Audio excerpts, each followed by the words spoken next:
लोकशाहीचा बुलंद आवाज, रिपब्लिकन वार्ता, महाराष्ट्र। दुबार पेरणीच्या संकटात सापडलेल्या शेतकऱ्यांना मदतीसाठी मनसे सरसावली। नुकसानग्रस्त शेतकऱ्यांना बियाणांची पुन्हा मदत, अनिल हमदापुरे यांचा पुढाकार। यवतमाळ जिल्ह्यामध्ये गेल्या काही काळात पावसाने दडी मारली होती। त्यामुळे गरमीच्या वातावरणामुळे अनेक अल्पभूधारक गरीब शेतकऱ्यांनी पेरलेली बियाणे वाया गेली।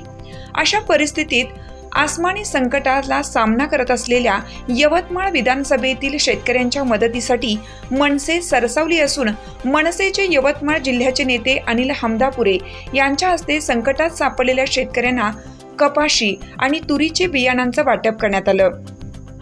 कोणत्याही प्रकारची शासकीय मदत नसताना काही शेतकऱ्यांनी उसनवारी करून आपल्या शेतात पेरणी केली होती।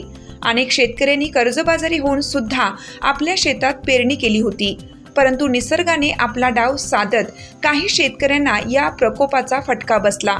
मनसेच्या वतीनं या दुबार पेरणीच्या संकटात सापडलेल्या शेतकऱ्यांना तात्काळ शासकीय मदत शासनाने जाहीर करावी, अशी मागणी सुद्धा अनिल हमदापुरे यांनी या प्रसंगी केली। यावेळी प्रामुख्याने परिसरातील शेतकरी तसेच मनसेचे लकी छांगानी, गोपाल घोडमारे, सौरभ अनसिंगकर, गजानन चौधरी, सदाशिव घोटकर, निळकंठ बोरकर, कृष्णा तिरमारे, गोपाल राठोड, रुपेश कालोकार यासह इतर गावातील नागरिक उपस्थित होते।